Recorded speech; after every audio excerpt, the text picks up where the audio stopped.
Hello class 9th student, जैसे कि आपको पता है कि मैं आपको सारी की सारी सिविलाइजेशन के बारे में पढ़ा रही हूँ। हमने सबसे पहले आपका हड़प्पन सिविलाइजेशन के बारे में कंप्लीट किया है, फिर उसके बाद आपका मेसोपोटामिया, वहीं आपका इजिप्टियन सिविलाइजेशन, और अब हम आपको पढ़ाने वाले हैं चाइनीज़ सिविलाइजेशन कि चाइनीज़ सिविलाइजेशन क्या थी।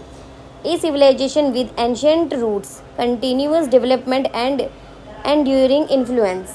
जो चीनी सभ्यता थी प्राचीन जड़ों वाली थी। पुराने टाइम से ही चीनी सभ्यता ने अपनी जो जड़ें थी वो पकड़ रखी थी, और वो क्या करती थी, निरंतर आपका विकास और विकसित होने वाली विश्व पर आपका जो एक इम्पैक्ट डालने वाली आपकी एक सिविलाइजेशन थी।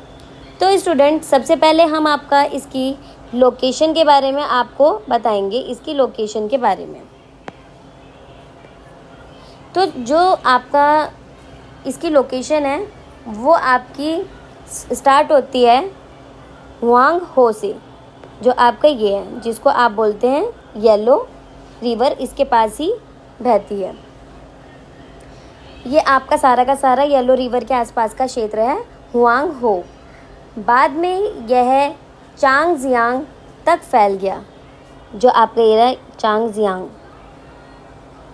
और यहाँ पे कौन सी रिवर फैली हुई है, यहाँ पे यांगत्जी रिवर आपकी यहाँ पे फैली हुई है, इसके चारों ओर फैला हुआ क्षेत्र है ये। तो स्टूडेंट्स, जो आपको ये इस टाइम ये जो आपको डार्क ग्रीन कलर का ये जो दिख रहा है, आपको ये जो क्षेत्र आपको दिख रहा है स्टूडेंट, ये वाला, ये लगभग 2000 ईसा पूर्व की आपकी जो प्रारंभिक चीनी सभ्यता थी वो यहीं से ही उसी का क्षेत्र है ये। और जो स्टूडेंट आपको ये जो ये आपका ग्रीन हल्की हल्की डॉट में आपको ये आपका रीजन दिखाई दे रहा है, आपका ये जो आपकी इसकी बहुत सारे राजवंश थे, यहाँ पे इसकी जितनी भी डायनेस्टीज़ थी, यहाँ पे आपका चीन का विस्तार, इन्होंने यहाँ तक राजवंशों ने अपना विस्तार यहाँ पे किया हुआ था। जितनी भी आपको साइड में ग्रीन कलर के डॉट्स नज़र आ रहे हैं, ठीक है। सबसे बड़ा जो आपका डायनेस्टी थी आपकी वो थी युआन, और चीन राजवंश के समय में सबसे ज़्यादा आपका चीन का विस्तार हुआ था। तो स्टूडेंट, अब हम आपको बताने वाले हैं सारी की सारी डायनेस्टीज़ के बारे में कि कैसे कैसे डायनेस्टीज़ फैली हैं, किस तरीके से किस डायनेस्टी ने किस तरीके का वर्क किया है। तो अब हम आपको स्टार्टिंग से लेकर लास्ट तक बताएंगे, जब तक आपका जो आपका चीन है वो आपका गणतंत्र तब तक नहीं हुआ था। तो स्टूडेंट, अब हम इसके रिलीजन और फिलोसफी के बारे में पढ़ने वाले हैं। हम इसके धर्म और आपके दर्शन के बारे में पढ़ने वाले हैं। फिलोसफी मतलब दर्शन। तो आपका कन्फ्यूशियसिज्म जो आपका है वो आपकी किसने फाउंड किया था? कन्फ्यूशियस ने आपका, और जिसकी आपकी शुरुआत 551 से लेके 479 आपकी ईसा पूर्व तक BC तक आपकी हो गई थी। इन्होंने क्या किया? एम्फेसाइज एथिक्स, इन्होंने क्या किया? नैतिकता पर बल दिया। इन्होंने माता पिता का सम्मान करना, आपका सोशल हार्मनी, सामाजिक सद्भाव, एजुकेशन एंड गुड गवर्नेंस, शिक्षा और अच्छे शासन पर ये क्या करते थे? आपका बल देते थे। वहीं आपका टाओइज्म का मतलब क्या था आपका? ये किससे संबंधित था आपका? ये आपका था लाओजी से संबंधित। लाओजी से आपका ये क्या था? संबंधित था। इन्होंने क्या किया था? Teachers harmony with the tau. इन्होंने आपका प्राकृतिक के साथ आपका इन्होंने क्या किया था? सामंजस्य, सादगी। इन्होंने आपका teach harmony with the tau, simplicity, humanity और आपका नेचुरल लिविंग। इन्होंने प्राकृतिक के साथ सामंजस्य, सादगी, विनम्रता, प्राकृतिक जीवन का ये क्या करते थे? संदेश देते थे, ठीक है। वहीं आपका बुद्धिज़्म तो आपको स्टूडेंट सबको पता ही होगा। आपका इंडिया में भी इसके बारे में बताया जाता है, समझाया जाता है इसके बारे में। जो आपका बौद्ध धर्म है, ये आपका जो 1st सेंचुरी CE में आपका ये कहाँ पहुँचा? आपका इंट्रोड्यूस हुआ चाइना। सबसे पहले आपका पहली जो शताब्दी थी आपकी उसके अंदर चीन पहुँचा था आपका ये। फिर उसके बाद आपका इन्होंने क्या कहते हैं? टीच आपका कंपेसेशन, कर्मा, द 4 नोबल आपके ट्रूथ जो थे आपके, इन्होंने करुणा, कर्म, जो आपके 4 नोबल ट्रूथ थे, 4 आर्य सत्य थे, तो उन्होंने क्या किया, आपका मोक्ष का मार्ग भी ये क्या करते हैं, सिखाते हैं आपको। फिर उसके बाद फोक बिलीव्स आपका आ जाएगी, लोक मान्यताएं। ठीक है, इसके अंदर आपका पूर्वजों की पूजा करना, आपका बिलीव इन हेवन, आपका स्वर्ग में विश्वास करना, आपका ड्रैगन्स आपके हो गए, फेस्टिवल हो गए, ट्रेडिशंस हो गए आपके, the shaped daily life and culture. ये क्या करते थे, ड्रैगन, त्योहार और परंपरा दैनिक जीवन का क्या थी, ये सब एक हिस्सा थी आपका। तो स्टूडेंट, हमने आपका इसके सारे आपके इसके रिलीजन के बारे में बता दिया, इसके आपको दर्शन के बारे में बता दिया, फिलोसफी के बारे में बता दिया। अब हम इसका नेक्स्ट आपको बताएंगे इसकी इकोनॉमिक के बारे में, वहाँ पे किस तरीके से आपको इकोनॉमिक का विकास हुआ, कैसे कैसे करके वहाँ पे आपकी अर्थव्यवस्था किस तरीके से आपकी बढ़ी, किस तरीके से चेंजेस हुए चाइनीज सिविलाइजेशन के अंदर। तो अब हम आपको इसके बारे में बताने वाले हैं।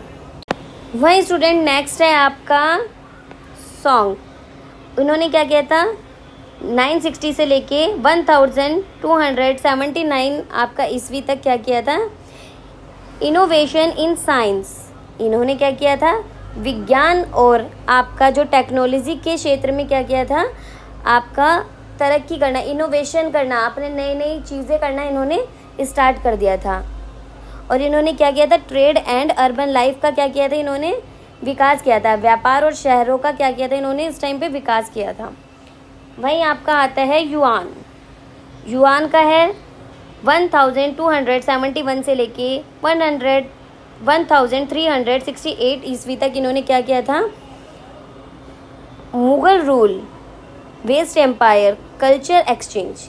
इस टाइम पे क्या होता, मुगल शासन, विशाल साम्राज्य और जो संस्कृति का इस टाइम पे मंगोल शासन था आपका।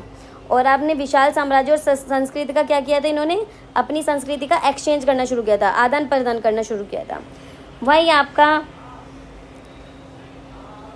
मिंग, जो आपका मिंग थे, इन्होंने 1368 आपका ईस्वी से लेके 1644 आपके ईस्वी तक इन्होंने क्या इस टाइम पे क्या हुआ था, इन्होंने सबसे पहले तो आपका जो इस टाइम पे मंगोल आपका रूल हो गया था, इन्होंने मंगोलों को क्या किया था, आपका हराया था। इस टाइम पे उन्होंने मंगोलों को हराया था। और इन्होंने क्या किया था, इस टाइम पे आपका इस टाइम मैरीटाइम आपका जो होता है, आपकी समुद्री यात्रा जो होती है, उन्होंने करना स्टार्ट कर दिया था। और इस टाइम पे ग्रेट वॉल ऑफ रिजोल्यूशन, इस टाइम पे चीन की महान दीवार का क्या हुआ था,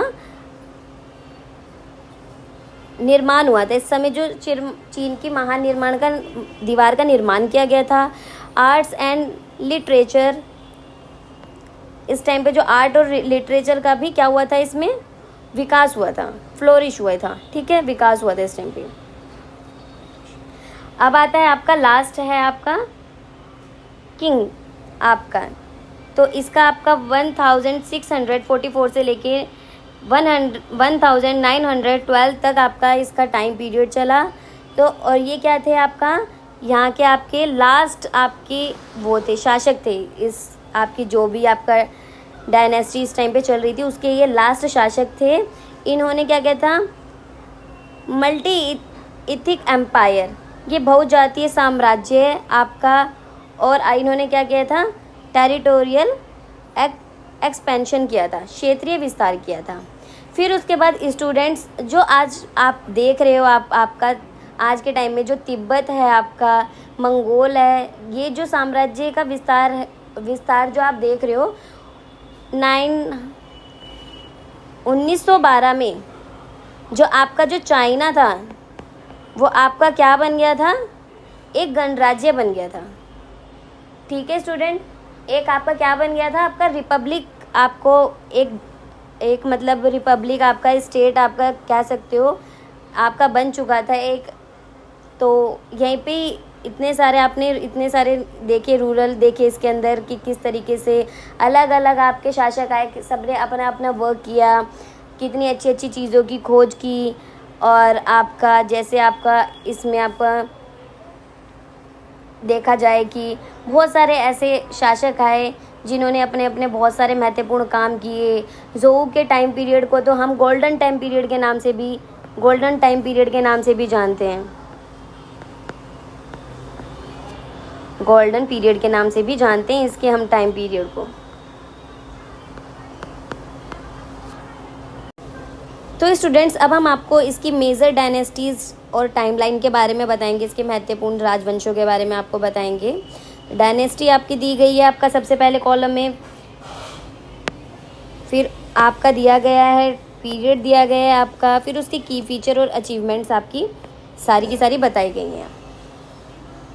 तो स्टूडेंट, सबसे पहले हम आपका पढ़ेंगे शिया, इसको बोलते हैं, जो कि आपका 270 से आपका 1600 BCE तक इसका आपको जो टाइम पीरियड माना जाता है।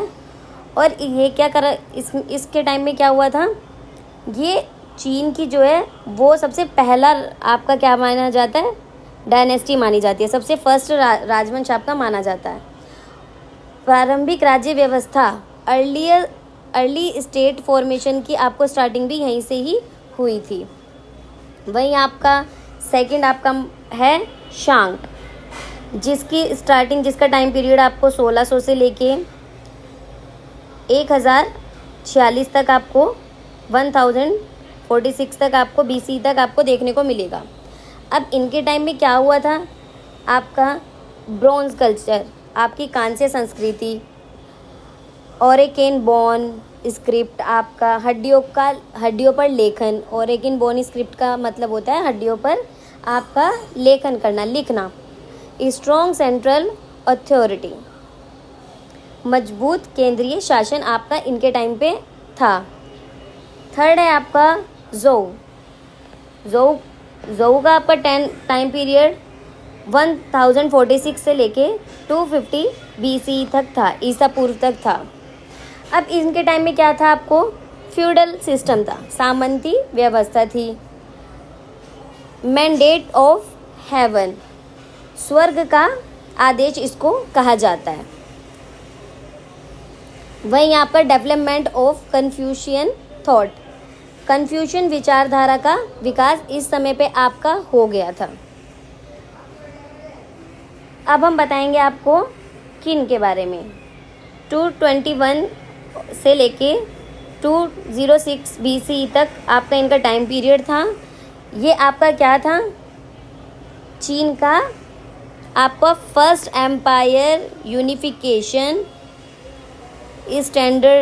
Standardised laws, weights, measure and script. ये जो था आपका पहला एकीकृत आपका साम्राज्य था, जिसमें आपका कानून था, माप तोल और लिपि का आपको इस टाइम पे शुरू हो गया था। आपको मतलब लिखना, आपका मानचित्र बनाना, आपका वेट करना इस टाइम पीरियड पे आपका शुरू हो गया था। जैसे आपने देखा कि आपका मेसोपोटामिया सिविलाइजेशन के अंदर चीज़ें देखी आपने धीरे धीरे करके कैसे कैसे हुआ, ऐसे ही चाइना के अंदर भी ये सब चीज़ें अलग अलग एम्पायर के अंदर, डायनेस्टी के अंदर आपकी स्टार्ट हो गई थी। वहीं आपका आता है हान। जो आपका हान है वो आपका 206 BC से 220 CE, सी का मतलब क्या होगा आपका ईस्वी, आपका BC का मतलब क्या होगा ईसा मसीह के जन्म से पहले। ये सब चीज़ें आपकी स्टार्ट हो गई थी। एक्सपेंशन आपका, सिल्क रोड, पेपर इन्वेंशन, तो आपका इसके अंदर क्या आता है, साम्राज्य का विस्तार शुरू हो गया था। जो आपका सिल्क रूट है, आपका रेशम मार्ग का विकास हो गया था। और पेपर इन्वेंशन, आपका कागज़ का आविष्कार भी यहीं पे हुआ था, इसी समय ही आपका कागज़ का आविष्कार हुआ था। और जो आपका कन्फ्यूशियस आपका जो है स्टेट आइडियोलॉजी, आपकी जो कन्फ्यूशियसवाद जो आपका राजकीय विचारधारा थी वो भी आपकी यहीं से ही स्टार्ट हुई। अब हम आपको स्टूडेंट बताएंगे थ्री किंगडम। अब ये थ्री किंगडम क्या है, इसके अंदर ये स्टार्ट हुआ था, आपका टाइम पीरियड था 220 से लेके 280 आपका ईस्वी तक आपका स्टार्ट था। तो अब हम आपको थ्री किंगडम्स के बारे में बताएंगे। जो आपके जो थ्री किंगडम्स थे ना, इस टाइम पे क्या हुआ था, तीन ऐसे आपके शासक थे, जिसके अंदर आपको काओवेई, जिसके अंदर आपका मिल जाएगा काओवेई मिल जाएगा आपको, ठीक है। शूहान मिल जाएगा आपको, और आपको क्या मिल जाएगा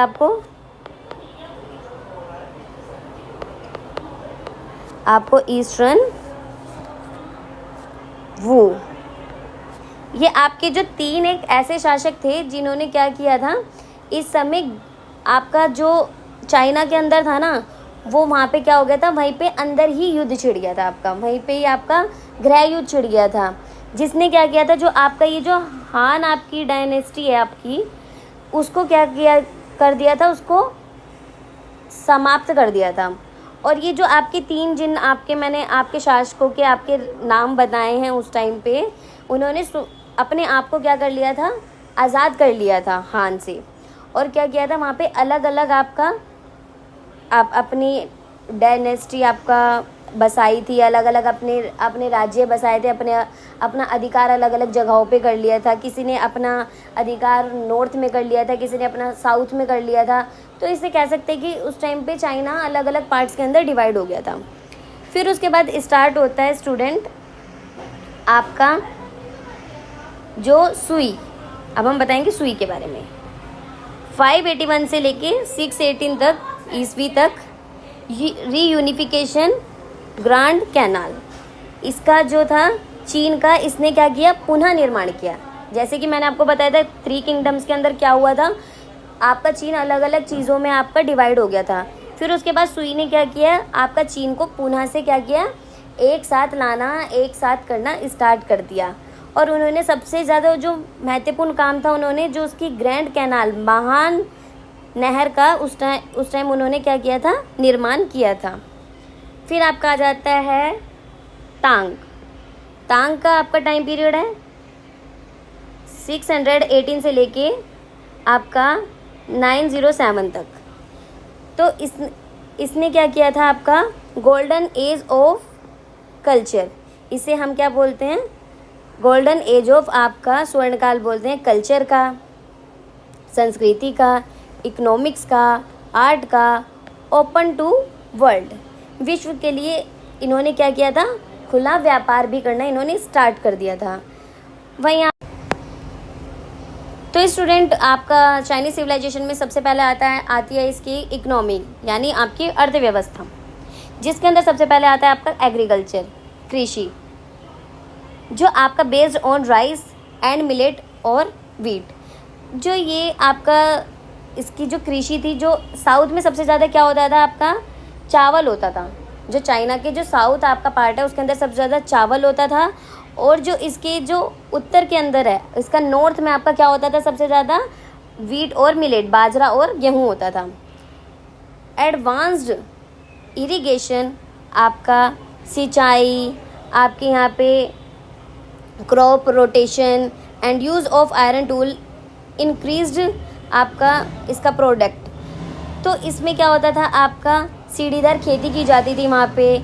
फसल चक्र, आपको फसल चक्र मतलब आपका है कि क्रॉप रोटेशन का मतलब है कि जैसे आपकी एक फसल उगाई गई, उसके बाद जैसे आपकी गेहूं की फसल उगाई, गेहूं की फसल उगाने के बाद क्या किया इन्होंने, आपकी गन्ने की फसल उगा दी। तो ऐसा होता है कि आपका जो चेंज कर करके आपका फसलों को आपका एग्रीकल्चर मतलब करना, आपका क्रॉप्स को लगाना, आपका ये क्रॉप रोटेशन कहलाता है।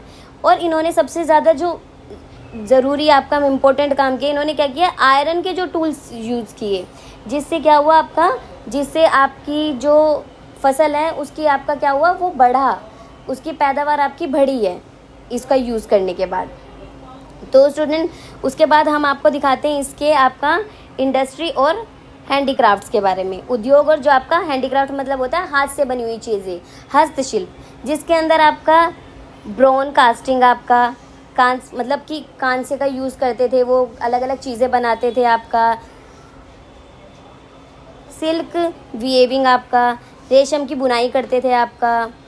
और क्या करते थे, आपका चीनी मिट्टी, जो आपका आपका पर्सिलेन आपका बोलते हैं, आपको चीनी मिट्टी को बोलते हैं आपका पर्सिलेन।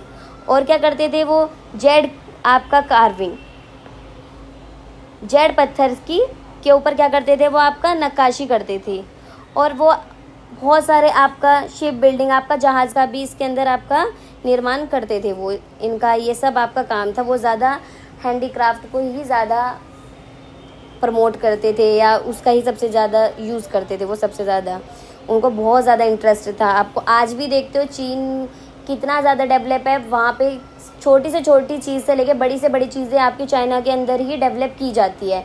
वो बहुत इंडिपेंडेंट है, वो कहीं से भी अपना सामान इधर उधर से कहीं से भी नहीं मंगाता, वो अपनी सारी ज़रूरतों को खुद से ही पूरा करता है। तो वहीं स्टूडेंट आपका ट्रेड एंड आपका कॉमर्स, इसका व्यापार और वाणिज्य, आपने देखा था कि सिल्क रोड का तो आपका डेवलप हो ही गया था, वहाँ पे रेशम मार्ग जो आपका डेवलप हो गया था। इसके ज़रिए चाइना ने क्या किया, आपका यूरोप, आपका मिडल ईस्ट, ठीक है, एशिया मिडल ईस्ट यूरोप के अंदर क्या किया, व्यापार करना शुरू कर दिया। फिर उसके बाद उन्होंने क्या किया, मैरीटाइम ट्रेड, ठीक है, उन्होंने क्या किया, समुद्री व्यापार करना विकसित कर दिया। कब किया, टांग और सोंग पीरियड के अंदर उन्होंने आपका समुद्री व्यापार करना स्टार्ट कर दिया था। करेंसी एंड फाइनेंस, मुद्रा और वित्त, इस टाइम पे उन्होंने क्या किया था, यूज़ ऑफ कॉइन्स, आपने देखा था उन्होंने कागज़ का यूज़ भी बहुत पहले ही आविष्कार सबसे पहले कर लिया था। अब वो क्या करने लगे थे, सिक्कों का उपयोग करने लगे थे। पेपर मनी कागजी मुद्रा, पहली बार उन्होंने किस काल में आपका कागज़ का आविष्कार हुआ था, आपका सोंग में, सोंग के आपके काल में, सोंग डायनेस्टी के काल में आपका क्या हुआ था, कागज़ का सबसे पहले आविष्कार हो गया था। और banking and early forms of credit, banking और ऋण प्रणाली की इस टाइम पे आपका शुरुआत हो गई थी। इकोनॉमिक स्ट्रेंथ, आर्थिक शक्तियाँ, इस टाइम पे क्या हुआ था, आर्थिक शक्तियों के अंदर क्या था आपका, इसके अंदर प्रोडक्टिव एग्रीकल्चर, आपकी उन्नत कृषि, स्किल्ड लेबर थी वहाँ पे, कुशल कारीगर थे, आपके श्रमिक थे, इनोवेशन नवाचार था, बड़ा घरेलू आपका लार्ज इंटरनल मार्केट थी, व्यापार था, एक्टिव ट्रेड नेटवर्क था, और क्या था, मजबूत व्यापारिक नेटवर्क था।